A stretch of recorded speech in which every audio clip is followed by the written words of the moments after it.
everybody wants to get united. Like, what we gotta do is meet everybody on 149th Street at the bench. Hey guys, welcome back to the bench. Today we're talking about 5 common mistakes that people make when painting pieces. Before we hop into it, I have a massive update at the end of this video, but let's not waste any time, let's hop right into number 1. And the very first one, possibly the most common, is painting too large or too small for the spot you're trying to rock. Now at the moment you're probably just seeing some nice B-roll. Some of these may not be an example of what we're saying here, but you guys all know what I'm talking about. Now this is a pretty simple issue, but it can lead to a lot of different kinds of problems. I mean, it can be as simple and as insignificant as maybe I made my letter just a little bit too small, smaller than I would have liked, but the piece still looks good. It still looks presentable. It's, you know, there's nothing really wrong with it. It's just not the way that you had planned it. The same is true the opposite way with having a letter that's slightly too large. But in other instances, maybe you flat out ran out of room on the piece because you did it too large. And now a portion of your letter is chopped off when really it shouldn't have been chopped off, all because you did your letters just slightly too big. On the other hand, maybe you did things too small, and this is also true of throwies, where now you really didn't make use of the wall in the spot that you had because you did things a little bit too small. And you know what's weird about this is I find that people who hit DL spots and they hit, you know, abandoned buildings specifically, they tend to struggle with this a lot more because they tend to find a lot of spots that are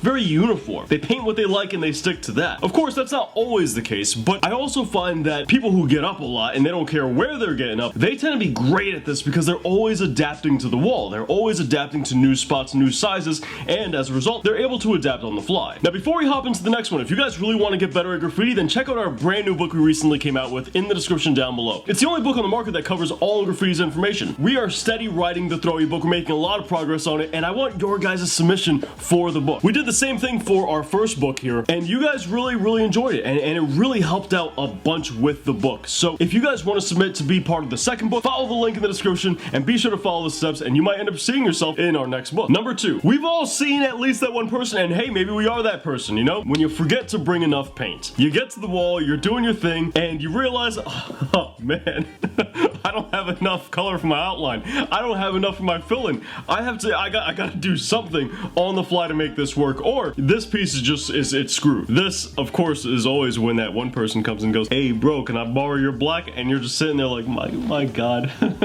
Go ahead, take the damn black. I gotta be honest with you guys, I might have been guilty of that one time. I might have been that guy just one time, and my friend never let me live it down. And you know what? I thank him for not letting me live it down because I never made that mistake again. It's not a mistake you want to be making, and you certainly don't want to be that guy at the wall. Luckily, I made it once, and I changed my ways. I'm reformed. Number 3, this one is a really common one, and that's you forget a detail on your piece. Now, I'll be honest with you, this is gonna be really hard to find B-roll for, so the pieces I'm showing right now may not be guilty of this. But if you've done quite a few walls of your own, then you know what I'm talking about here. You rock your piece, you finish up, you take a photo, and you realize, oh crap, I forgot 3D in that one spot. And maybe you're lucky enough to be able to go back and actually do that part, but a lot of times you can't. It's too late. I mean, it is what it is, and you just gotta hold that. And this could be anything, right? It doesn't have to just be 3D. It could be your drop shadow. It could be a whole extension you forgot to add, and maybe the piece still looks fine without it, and nobody would know the difference, but you know that you forgot to add something. It could be an interior detail. It could be a whole slew of different things, but it just eats away at you inside, and you sit there. Every time you look at the piece, it's all you can see. Next up, we have number 4. When I see people guilty of this one, I hardly judge them for it, in all honesty. When I see this happen on walls, I tend to give people the pass, and that is bad 1-point perspective, inaccurate 1-point perspective. As long as I see that they got the basic direction down pat, I give it a pass, just because, I mean, you're doing a massive wall, right? When you're doing a piece,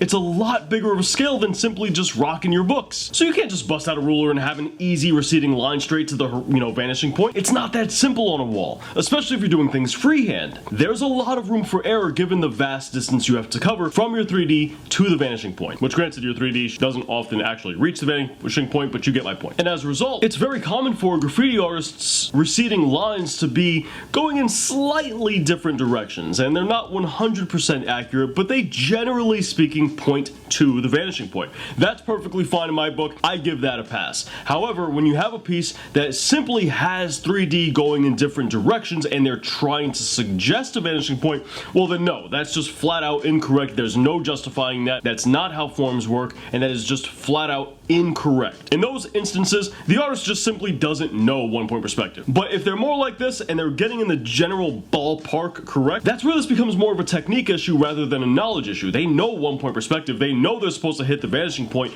but given the large size of the wall, there's a lot of room to cover and it can be difficult to hit that accuracy. Oftentimes, a lot of people that are doing murals, they'll use things like tape or other methods like a projector in order to ensure that they get 100% accuracy, but if you're not using those tools, you gotta expect a little room for error. Number 5, and this one can cause some serious problems, some drama, even at something like a legal wall, and that's not covering the piece underneath you 100%. Now there's this unspoken rule in graffiti that if you want to go over somebody else's piece, then you have to cover their piece completely. Oftentimes people do this with buff paint, they roll the entire wall, make sure the entire piece is covered, and then they do their piece on top, and that's all well and good. But oftentimes when you're rocking a spot that may not be a permissioned spot, well, you may not be rolling the wall. You might just have to rock the piece directly on top of theirs. So the goal would be to cover everything that they had done previously. You might do this with the letters itself if that's feasible, or you might do this with exterior details like bubbles around your piece or something along those lines. But inevitably, something might slip through the cracks, and you still might be able to see a decent portion of the other person's piece. Maybe it was dark and you just didn't know that part was there. Whatever the reason, sometimes you leave a little bit under the top. And depending on who you're going over, they might get upset about this, and they might cause an entire beef about it and be a bit of a drama queen about it. And what's really confusing is when they don't take the spot back. You know, can you tell I'm speaking from experience here? Look, as far as I'm concerned, if I see the person made the effort to try their best and cover everything, well then I tend to give them benefit of doubt. But if they didn't even try to cover everything, if it's just blatantly obvious that they were like, yo, I'm taking a spot and I don't care how you feel,